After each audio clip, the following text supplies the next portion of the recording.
La communauté du Pays d'Aix vous présente le MAC du Parc.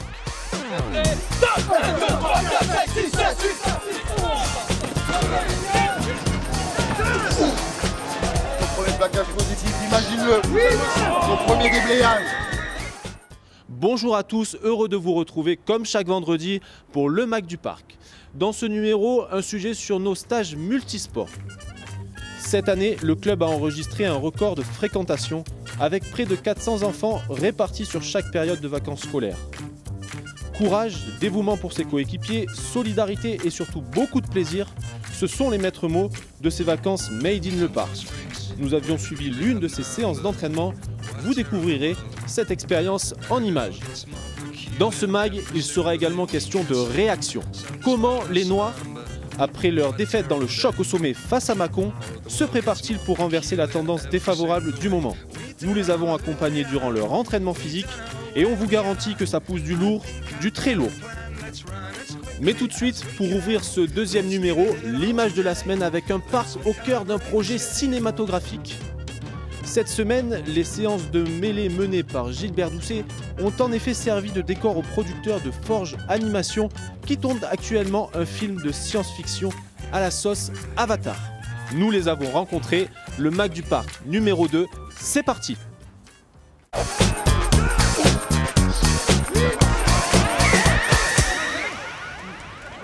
Tu vois, écarte bien ton coude là, parce que là tu vas te faire défoncer. Ok, les autres mettez-vous derrière. Mettez-vous derrière eux. Oui, non mais surtout vous vous posez les autres.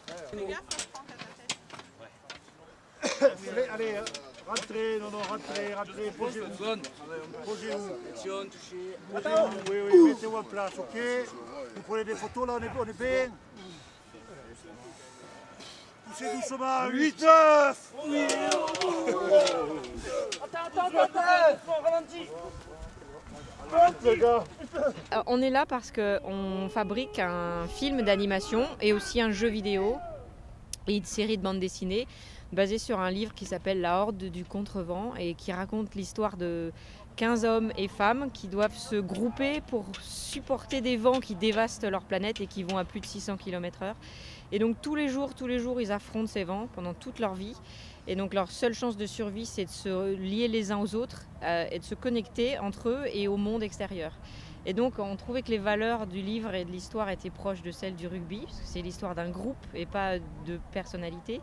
Et puis on avait surtout très besoin d'avoir des images de packs et d'hommes et de femmes, donc on va aller après filmer les équipes féminines, qui se soudent et qui s'assemblent pour devenir plus forts, pour ne faire plus qu'un. Donc c'était vraiment, le rugby, c'était vraiment pour nous une évidence. Quelles sont les bonnes images que vous recherchez là? En fait, il faut imaginer comme s'ils avançaient contre des vents vraiment violents. Donc il faut vraiment qu'on arrive à choper leur position les plus puissantes quand ils avancent en fait.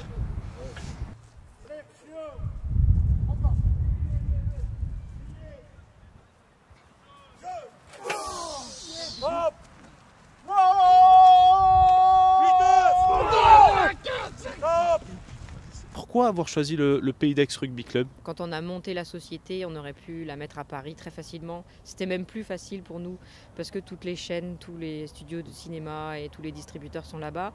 On a fait le choix de s'implanter dans notre région locale pour rester là, pour attirer des gens aussi, des emplois.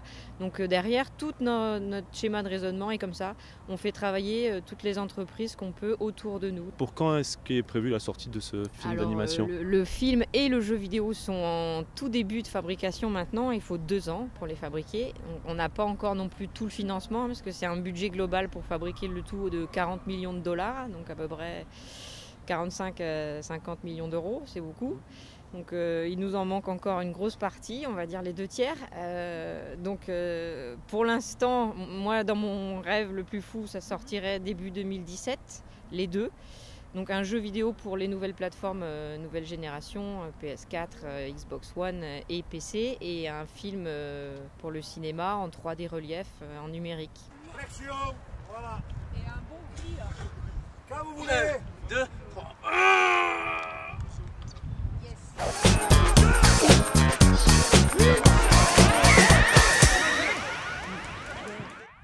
Qu'est-ce que tu aimes toi dans le rugby? les tournois, les plaquages, qu'on marque et que on gagne des coupes, des médailles, qu'on s'entraîne super bien. Lâchez pas, lâchez pas. Il a pas lâché, il a pas lâché. Dommage. Stop. Les vainqueurs sont l'équipe Apollin. 36 secondes. Ils ont gagné de 2 secondes, les gars. Quel est le but de cet exercice? Le but de cet exercice, je sais pas, de les amuser, on va dire. De les amuser. Ils doivent s'accrocher au ballon et le premier qui arrive à dessouder les trois, il a gagné. Finalement, ils s'amusent beaucoup. Hein. Côté, voilà. C'est bien, vous êtes prêts. T'as lâché, Paulin, t'as lâché. Faut s'éviter, voilà, viens les gars. Putain, il est déjà parti. Moi en fait, plus tard je voudrais devenir instituteur, donc c'est vrai que s'occuper des petits comme ça, j'aime bien moi, ça me plaît. Alors, qu'est-ce que vous leur proposez au cours de ces stages-là, notamment Ben, ce matin vous travaillez sur quoi? On fait des exercices de passe, de la technique en défense, la position du dos, pour les plaquages, enfin l'école, la base de l'école de rugby quoi. Oh, ouais. Bon, tout le monde connaît la croix officielle? Non. Tu l'as, ne lâche pas. Le but, c'est de faire découvrir pour les non-initiés le rugby aux enfants et de perfectionner les quelques enfants licenciés en club qui participent au stage. Qu'est-ce que vous avez envie que ces enfants retiennent à l'issue de ces stages? C'est surtout la vie en collectivité. C'est-à-dire que les enfants ils vivent pendant une semaine ensemble, à la fois le rugby mais aussi d'autres activités, parce qu'on ne fait pas que ça. On fait du rugby le matin la plupart du temps et une autre activité sportive l'après-midi, autour des sports collectifs et un petit peu individuels, parce que de temps en temps on a du tennis ou de l'acrobranche ou de la natation. Et surtout c'est la vie ensemble, donc les règles de vie en communauté, dans le clubhouse, on a un lieu d'accueil, on joue aux cartes, on peut regarder un petit peu la télé, on mange ensemble. Et tout au long de l'année, vous en organisez combien finalement? Ça dépend des années, mais c'est entre 11 et 12 semaines de stage. Donc toutes les vacances de la Toussaint, les vacances d'hiver, les vacances d'automne, et bien sûr les vacances d'été où il y a 3 semaines en juillet et 2 semaines en août.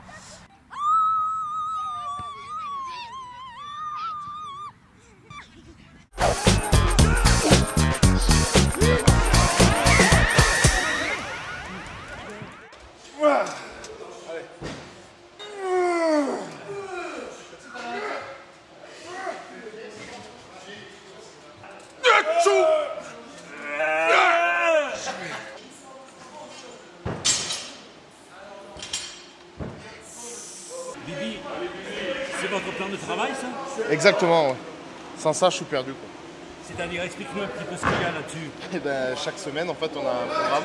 Tout est noté, semaine 1, semaine 2, semaine 3. Et là, on note les poids qu'on fait pour voir si on évolue au cours des 3 semaines. Et la séance dure combien de temps? Oh, une bonne heure. Romain, qu'a-t-on travaillé ce matin tout simplement? Alors ce matin, ils ont fait un rappel de puissance sur les jambes. Donc on a commencé là avec des sauts.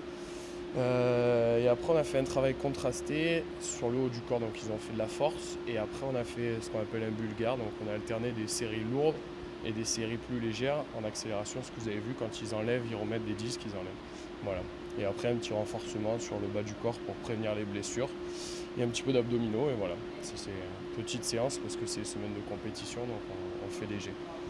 Avec l'hiver qui arrive, les grands froids qui arrivent, ça change quelque chose ou pas? Ça change sur la durée des séances parce qu'on a un échauffement qui est un peu plus important. Et puis non, c'est la seule chose. On essaie de faire un petit peu plus de prévention de blessures. C'est pas dû à l'hiver, c'est dû à la période. Début d'année, ils sont plus frais, on peut plus travailler. Et au fur et à mesure qu'on arrive au milieu du championnat, on diminue un petit peu et on fait plus de prévention que de travail. Enfin, comparativement, quoi.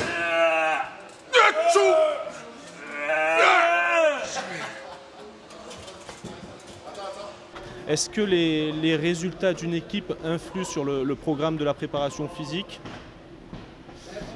Alors normalement, les résultats d'une équipe ne devraient pas influencer sur le programme de la préparation, sur la préparation physique. Par contre, tu peux faire un bilan de tout ce premier bloc sur la préparation physique en disant où on s'est trompé là, où on va plus travailler là-dessus, où tel joueur nous a montré de certaines lacunes, ou d'autres qu'on a trouvé qui étaient très bons sur certaines filières, quoi. Voilà.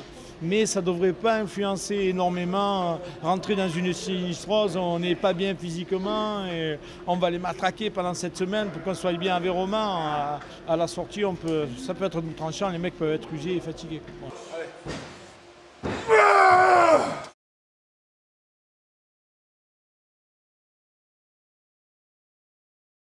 Ici, il n'y a pas de sirène. C'est comme le fer. C'est pas ça. C'est pas ça. C'est quand même. C'est quand même. Attends. Ouais. C'est bon? C'est parti. Ici, il n'y a pas de sirène. C'est quand même le fer.